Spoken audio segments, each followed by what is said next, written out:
Seja o nome do Senhor nosso Deus. A paz do Senhor Jesus a todos. Aleluia. Glória a Jesus. A igreja tem liberdade para adorar a Deus. Aleluia. Aleluia. Isso é bom, isso é importante. A liberdade espiritual para exaltar o Senhor. Nós iremos fazer uma leitura na primeira carta do apóstolo São Pedro. O pastor me comunicou há instantes que estaria concedendo alguns minutos para nós compartilhar uma porção da palavra. Nós vamos ler em 1 Pedro capítulo 4, versículo 7. Graças ao Senhor Deus. O Espírito de Deus está no nosso meio.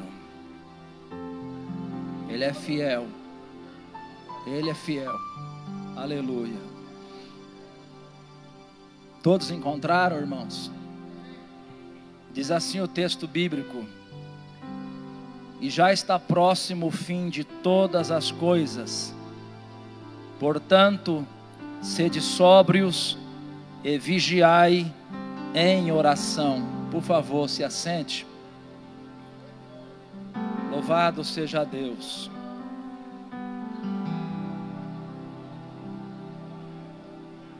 Pedro, há cerca de 2000 anos atrás, exortando a igreja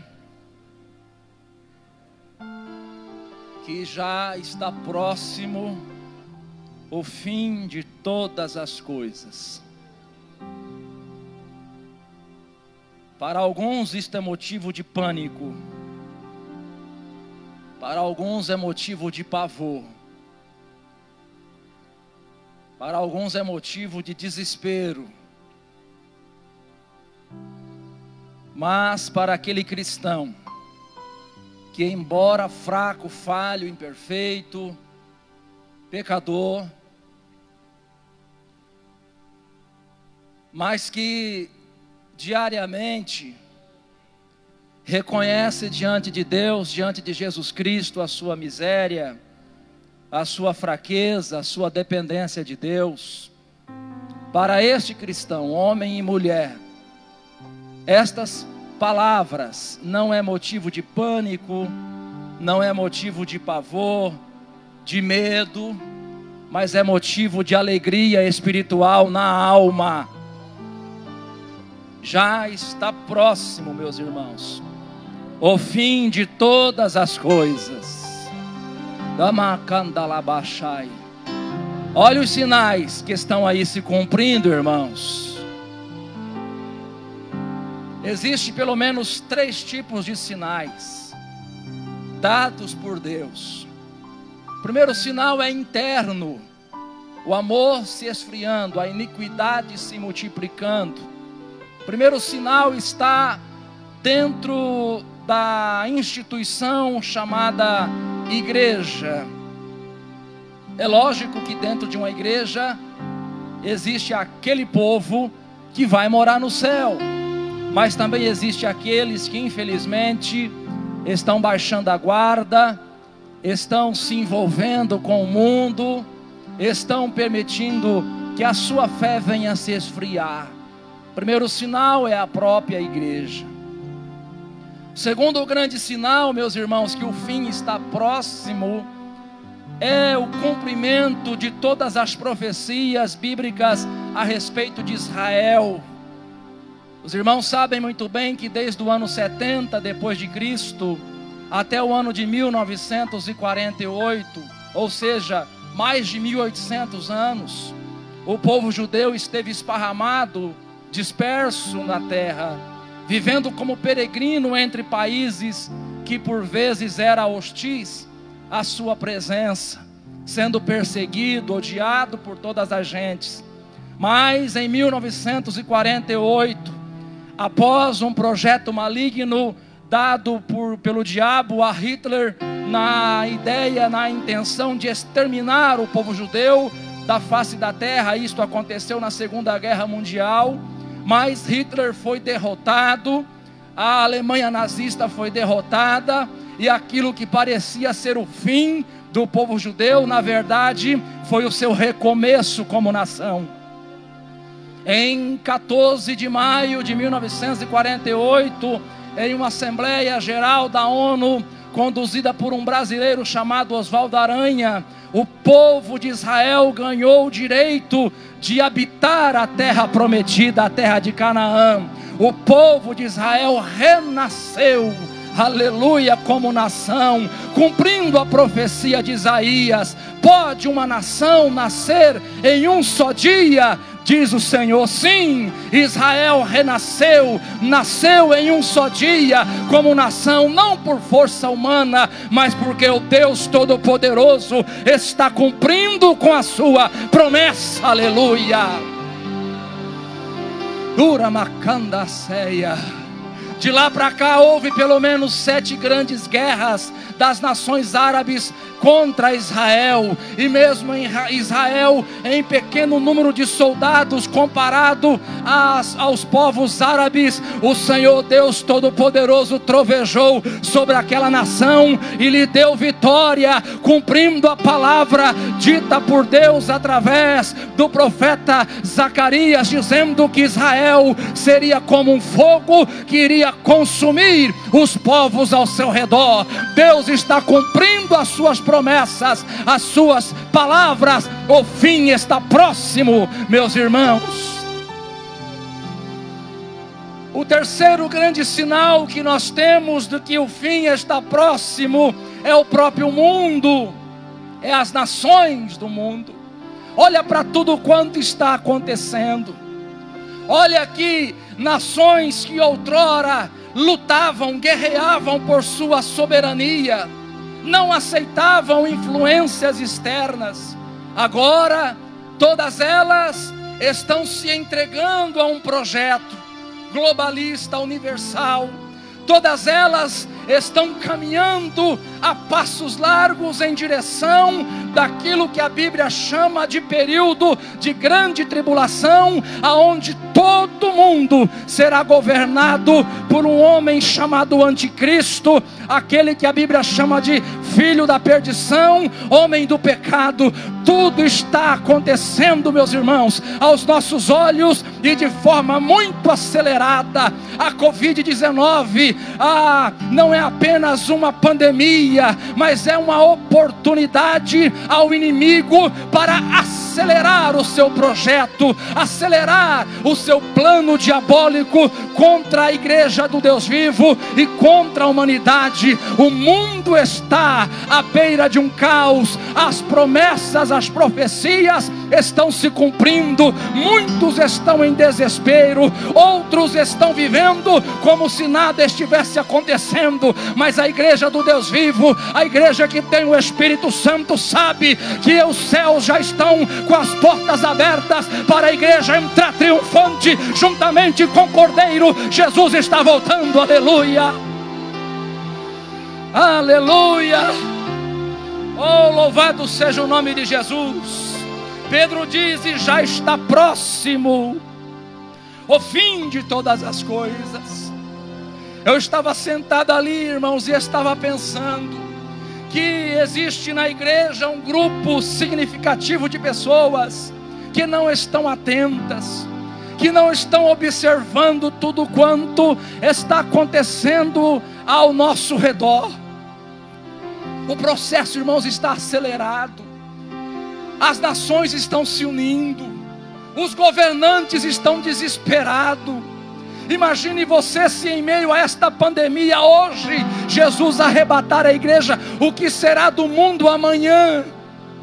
O que será dos governantes amanhã? eles vão se descabelar, eles vão se jogar no chão em desespero, sem saber o que fazer. A pressão será muito grande e rapidamente, sabendo ele que tem pouco tempo, o anticristo vai aparecer no cenário mundial. O mundo vai entrar no seu pior momento da história. Jesus falou que haverá uma grande tribulação, tão grande como nunca houve e jamais haverá. Meu irmão e minha irmã, não é tempo de vivermos desapercebido, não é tempo de vivermos como se nada estivesse acontecendo. Jesus está voltando, os sinais estão se cumprindo. Você está preparado para subir? Você está preparado para o arrebatamento? Se não estiver preparado, meu irmão, nessa noite faça um concerto com Deus. Jesus está aqui e deseja nos dar vitória para a glória do nome dele.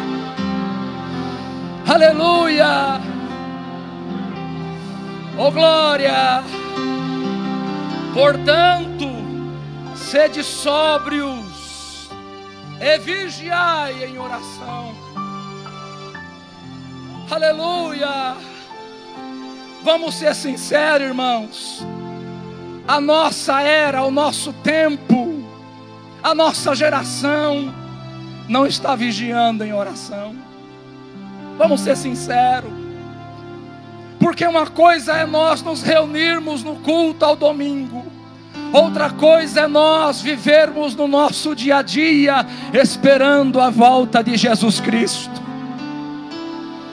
Lendo esta palavra, irmãos, é quase impossível não pensar naquilo que a Bíblia diz no Evangelho segundo escreveu São Mateus, no capítulo de número 25, no versículo 10, quando Jesus disse: e tendo elas ido comprá-lo, chegou o esposo, e as que estavam preparadas entraram com ele para as bodas, e fechou-se a porta.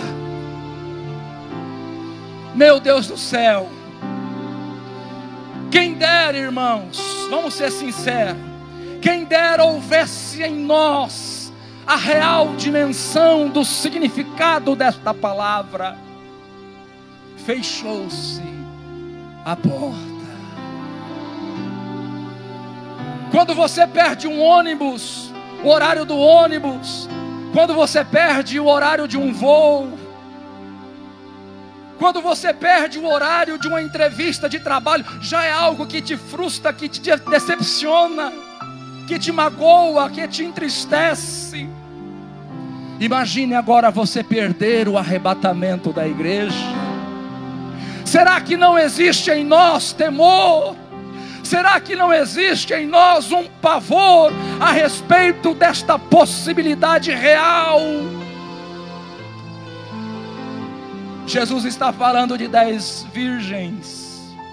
Jesus está narrando algo do cotidiano do povo judeu, o que envolvia um casamento, as bodas. E ele diz que 5 virgens eram prudentes e 5 eram loucas. Mas tardando o esposo, todas elas dormiram. Todas elas dormiram. Todas elas dormiram. Jesus encerra todos debaixo dessa palavra. Todas elas dormiram. Irmão, não adianta nós dizermos que nós estamos vivendo um avivamento. Não adianta nós dizermos que nós estamos vivendo no Brasil uma explosão espiritual, conforme dizem alguns cantores, alguns pregadores populistas, malandros, porque nós não estamos vivendo. Eu fico com a palavra de Jesus. Todas elas dormiram. A igreja está dormindo. Se a igreja estivesse acordada, irmãos, o cenário seria outro. Se a igreja estivesse acordada, irmãos, o mundo estaria em choque com a igreja. Por quê? Porque tudo quanto o mundo está aprovando, a igreja estaria de forma veemente reprovando, pregando contra, combatendo, mas a igreja está dormindo. Não houve, eu acredito, um cristão mais espiritual que o apóstolo São Paulo. E Paulo, escrevendo a sua carta aos Romanos, no capítulo 13, versículo 11, ele diz: e isto digo, conhecendo o tempo. Paulo conhecia o tempo. Você conhece o tempo, irmão? Hoje nós estávamos no evangelismo, de repente começou a ficar nublado o céu, e alguém disse: vamos acelerar porque vai chover. Você consegue espiritualmente enxergar que o céu está nublado? Você consegue espiritualmente enxergar as hostes de demônios que estão trabalhando nas nações? Nações outrora cristãs, aprovando casamento gay, aprovando aborto em massa. Você consegue enxergar, meus irmãos, o céu tenebroso, cheio de potestades de demônios? Você consegue enxergar isso? Você consegue discernir o tempo, entender que nós estamos vivendo os últimos momentos da igreja na face da terra?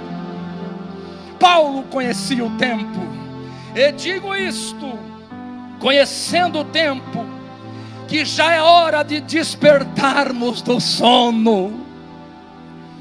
Não existe pregador mais espiritual que Paulo nos nossos dias. Não existe cristão mais espiritual que Paulo nos nossos dias. Mas Paulo diz: é tempo de despertarmos. Ele se inclui. É tempo de despertarmos do sono. Meu irmão e irmã, se Paulo reconheceu que ele estava dormindo, quanto mais nós. Se o homem que evangelizou a Ásia, a Europa, reconheceu que ele estava dormindo, quanto mais eu e você, que tem vergonha de entregar um folhetinho da Bíblia. É tempo de despertarmos do sono. Por quê? Porque a nossa salvação está agora mais perto de nós do que quando nos tornamos crentes, do que quando nós aceitamos a fé. Lembra aquele dia que você aceitou a Jesus? Hoje a salvação está mais perto. Jesus está voltando, meus irmãos. Jesus está voltando, minhas irmãs. É tempo de despertarmos do sono. Aleluia. Louvado seja o nome do nosso Senhor e Salvador Jesus Cristo. Cantares de Salomão, capítulo 5, versículo de número 2. A Bíblia diz assim, preste atenção. Cantares de Salomão 5, verso 2. Aqui a esposa tipificando a igreja, tipificando as virgens que dormia. Ela diz: eu dormia um sono esplêndido, conforme o hino nacional, deitado em berços esplêndidos. É assim? É assim? Irmão, você já teve um compromisso e você foi deitar pensando nele? O compromisso era às 7, mas às 4 da manhã você acordou preocupado com ele. Já aconteceu isso com você? Comigo já aconteceu com você? Ai meu Deus, eu não posso perder a hora amanhã. Vou colocar o relógio despertar às 6h30, 4h30 você acorda. Não precisa nem de relógio. É isso que a noiva, que a esposa está dizendo. Eu dormia, mas o meu coração velava. Eu dormia, mas eu não estava acomodada. Eu dormia, mas eu não me entreguei totalmente ao sono. Eu estava preocupada com o quê? com a voz do meu amado batendo: abre, minha irmã, amada minha, pomba minha, minha imaculada, porque a minha cabeça está cheia de orvalho e os meus cabelos das gotas da noite. Eu durmo, mas eu sei que Jesus está voltando. A igreja dorme, mas ela sabe que Jesus está voltando. A qualquer momento as trombetas vai soar, e a igreja que está preocupada com a volta de Jesus vai ouvir a voz dele, vai ouvir o soar da trombeta. Oh, aleluia, glorificado seja o nome daquele que vive e reina para todo sempre. Aleluia. E já está próximo o fim de todas as coisas. Portanto, sede sóbrios e vigiai.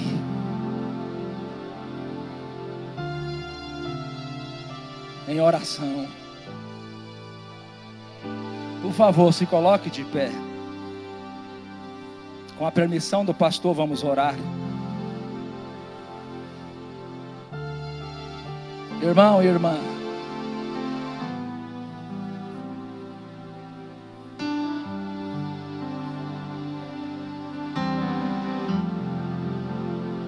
por um minuto, pense na volta de Cristo. Por um minuto, pense na sua situação, no seu cristianismo. Pense em tudo que estes homens do passado fizeram, sem ter o recurso que nós temos, mas tendo o recurso que nós às vezes não temos. Eles não tinham internet, não tinha celular, não tinha carro, não tinha máquinas de imprimir, não tinha alto-falantes, mas eles tinham uma certeza: Jesus está voltando, e eles precisavam anunciar o evangelho ao máximo de pessoas possíveis. Não podemos se conformar em apenas nós subirmos no arrebatamento. Olha a quantidade, irmãos, de pessoas. O mundo tem cerca de 8 bilhões de pessoas. Eu estava orando hoje, falando: meu Deus, no Brasil tem tanto pregador, no Brasil tem tanta igreja. Tem sim, mas a maioria dos brasileiros ainda não foram devidamente evangelizados. Jesus está voltando, irmãos. Nós temos duas responsabilidades: cuidar da nossa própria vida espiritual e anunciar o evangelho para que outros também tenham a oportunidade de subir no arrebatamento. Esta igreja está trabalhando. Esta igreja tem um departamento de evangelismo e missões, tem um obreiro responsável, um trabalho organizado. Aos sábados e domingos está sendo feito um trabalho que pode crescer, que pode evoluir, que pode melhorar, mas que precisa de você. Irmãos, se nós nos envolvermos com o evangelismo de todo o nosso coração, o Senhor nosso Deus nos dará graça e força pelo seu Santo Espírito para continuarmos servindo a Ele até a sua volta. Irmãos, uma igreja que evangeliza, uma igreja que trabalha, é uma igreja que tem vida espiritual. Você quer ver a vida espiritual melhorar? Se envolve com o evangelismo. Você quer ver a vida espiritual melhorar? Faça missões. O Senhor nosso Deus derramará da sua graça em nosso meio, e nós iremos receber um avivamento da parte dele.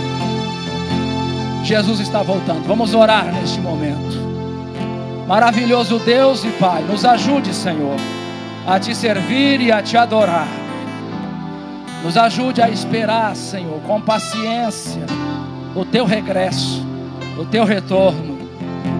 Senhor, diante do Senhor que tudo vê, que tudo pode, diante do Senhor a qual nós não podemos mentir, nós oramos, Senhor Deus, pedindo que o Senhor nos ajude. Que o Senhor nos ajude, Senhor, a vencer a nossa carne, a vencer o mundo, a vencer o diabo. Que o Senhor nos ajude a servir o Senhor, cuidar da nossa família para o Senhor. Que o Senhor nos ajude como igreja organizada aqui no Jardim Silvino, abençoando o pastor, os obreiros, a liderança da igreja, os músicos, o departamento, abençoando cada irmão. Senhor, se tiver algum irmão, Senhor, que está meio que balançando na fé, que o Senhor nesta noite venha abençoar, restaurar, renovar, derramar do temor do Senhor, para que cada um de nós venhamos a levar mais a sério a vida espiritual. Abençoe o teu povo, Pai Santo, no nome de Jesus.